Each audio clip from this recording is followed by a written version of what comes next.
this is a little different talk that we usually are used to, because I would like to talk to you guys about the numbers around dry eye and the importance of having this in mind for our practice, our clinic, and our profession.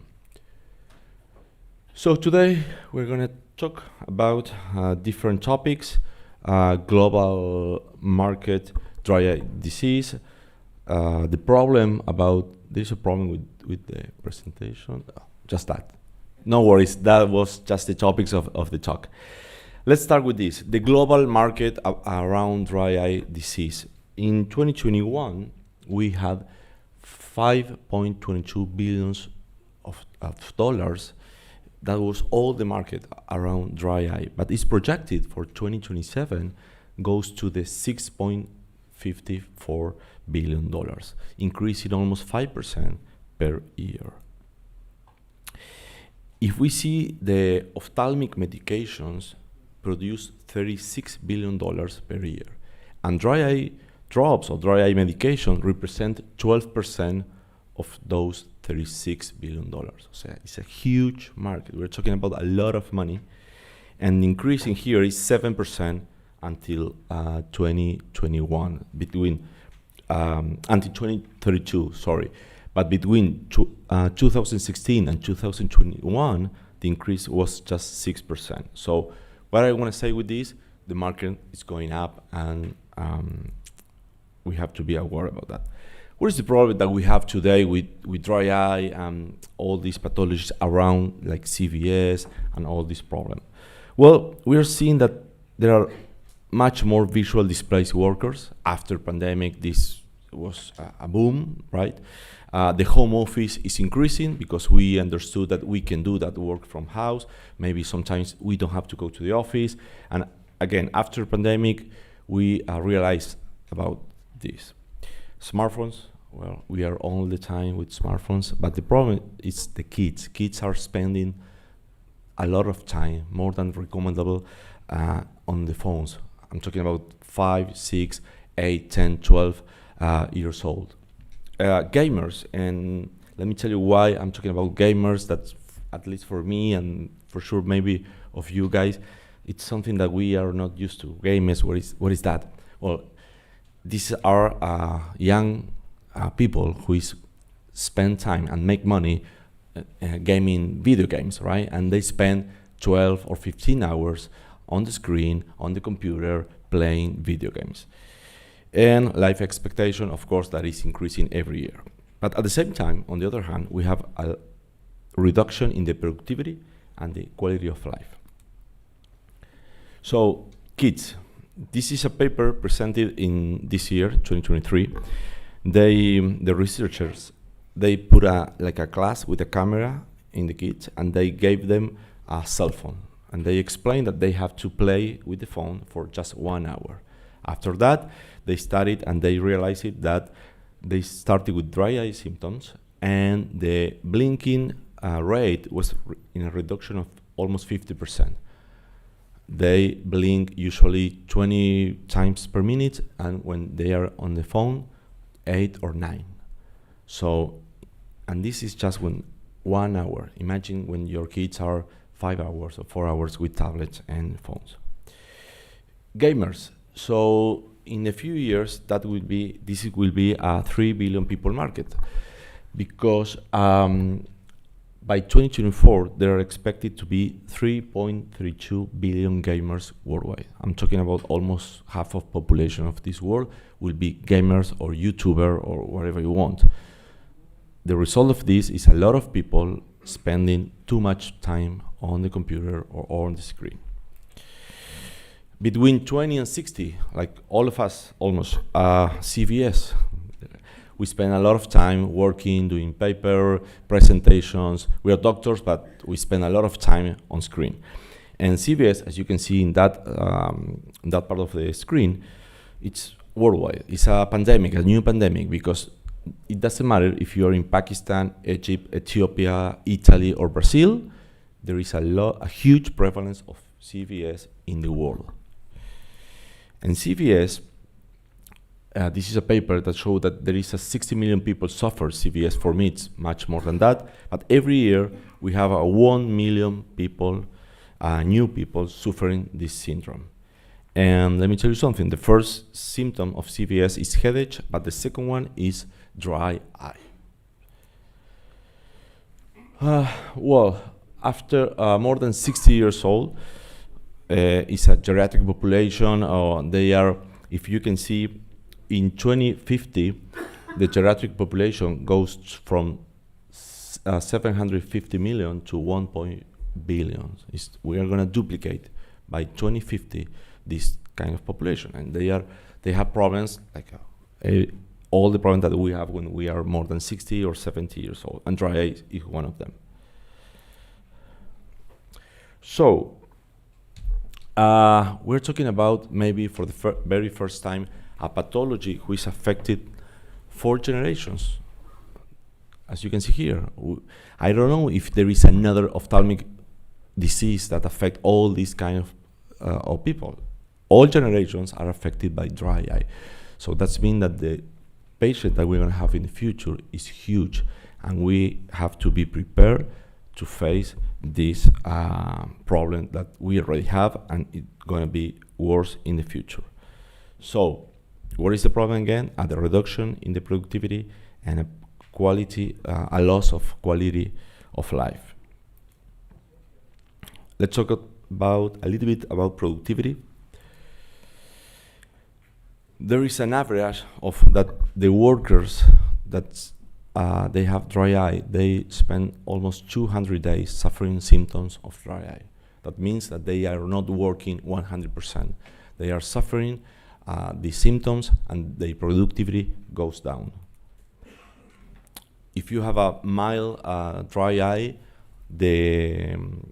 you can have an 11% of loss of productivity. In the moderate dry eye, it's almost 20%. But if you are a patient with severe dry eye, you can have a 35% of loss of your productivity. And that is a lot of loss of productivity for the companies and for the workers. Let me show you an example. Japan, it's a country which lost almost $15 billion in productivity. Why is that? Because they have 55 million workers in Japan, office workers. The incidence of dry eye, it's among 23 and 32%. The cost per every worker is $741, and if you do the count, the number is that. But the interesting thing about that, for us, the ophthalmologists, if we treat those patients, just 10% of those patients, we're going to save the health system in Japan. Will save $1.5 billion. But if we can treat 50% of all those patients, we can save almost $8 billion. So let's imagine for a minute how important is this for the countries and for the health systems. Canada, it's another example where they are losing a lot of money in productivity. Let's go to the severe dry eye. They can spend more than $25,000 between direct cost and indirect cost. Direct cost is the medications, the treatment, but indirect cost is the time that you lose to go to the doctor when you are with a reduction of your productivity. If you combine that, you can see that the table, there is a lot of money that or the country, Canada in this case, is losing. What about quality of life? And this is, for me, one of the most important part of the talk, because we are talking directly about our patient, that we know that is the most important thing. If you see this table, you can see that they compromise general vision in different pathologies, right? Like, I'm sure you can see from there, but there is retinal detachment, glaucoma, I don't even can see the last one, but I think it's maculopathy. So dry eye is always the first one, right? So if you see the males and the females between 20 and 40, dry eye is the first pathology who compromise the general vision. The same in females and males between 40 and 60, and forget it when you see the square in the more than 60 years in the case of females. You can see the numbers. It's double most important dry eye that, for example, glaucoma. But if you see this one, when they take these parameters, like for example, driving, ocular pain, of worry, patients, the big one bar, the brown, it's severe dry eye, right? Or patients with highly symptoms dry eye. They are more worried for this pathology than, for example, for glaucoma. Driving, they feel worse, the patient that they have high symptoms dry eye, when they are driving than, for example, a patient who has macular degeneration. So what I want to say here is that dry eye, when it's highly or severe dry eye, is a huge problem for our patients, right? At the same level that maculopathy, glaucoma, or retinal detachment. Let's take a look the bar that goes down. This, again, is severe dry eye, and you can see how affect in different parameters our patients. For example, role physical, bodily pain, general health, mental health. So all these parameters are very affected in this kind of patients. So what do our patients need for treat this or try to give a solution of these patients? Well, we definitely need a comprehensive management. That's why in Argentina we are redesigning the concept of ocular spa. We launched Dry Spa, who has 4 pillars: diagnosis, treatment, multicentric data, there's a mistake, and education. These 4 pillars are for us the most important thing of this project. As you can see, they are very connected. All are connected and linked, and I'm going to tell you why. Well, our mission is to improve the quality of life of our patients by providing service of excellent and high standard in quality and medical evidence and state-of-the-art technology. Let's start with diagnosis. For me, maybe it's the central core of this project. Why? Because the first step that we have to give is a good diagnosis, a smart and efficient diagnosis. It's not the same to tell to your patient that they have dry eye, look in the slit lamp, that if you have this tear check, and you can show the patients all the parameters affected. And this is really connected with education, because we are doing education to our patients. They now understand what is happening with their eyes. And there is not the same when you say your breakup time is affected, look in the slit lamp, that patient doesn't understand anything. When you see, look, this is your diagnosis, the breakup time is broken because this and this, now we have to start a treatment. Sorry.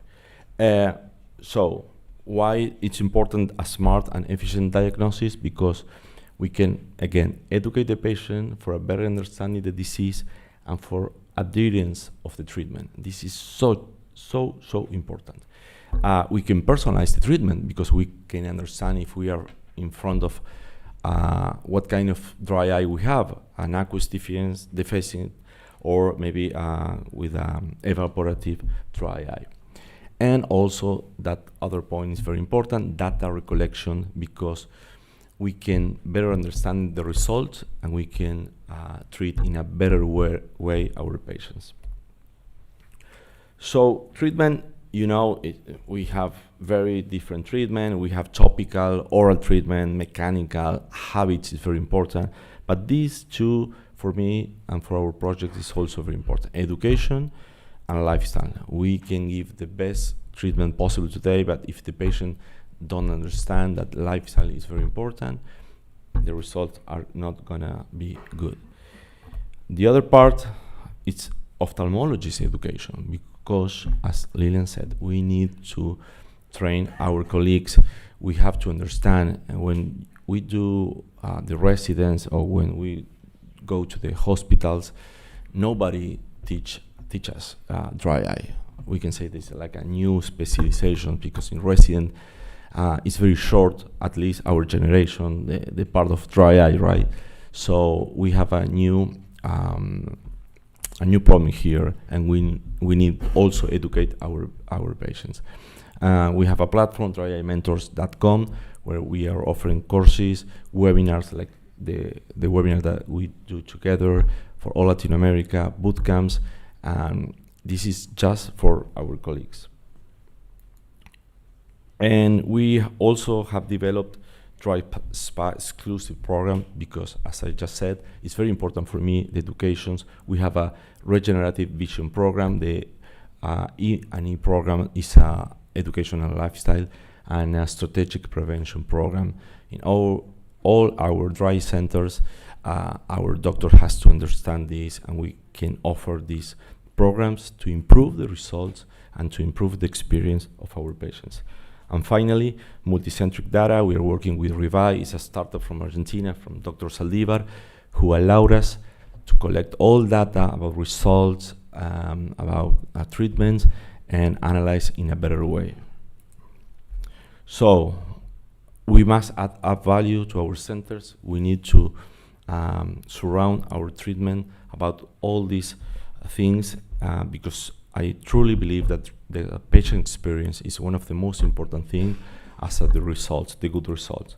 And in conclusion, dry eye disease is and will continue to be a growing health problem for our specialty and the health systems. We must be prepared for the next years, and preventions and maintenance is one of the most important things, I would say, the priority for us. And the conclusion for us, the ophthalmologists, well, it's not enough to offer a medical solution for dry eye. We need to give a comprehensive solution for all of our patients. We must provide the patient journey, a good patient journey, a good patient experience, and this will allow us, of course, to differentiate ourselves in a growing but highly competitive market. That's it. Thank you so much for your invitation again and for your time. Thank you, Linda.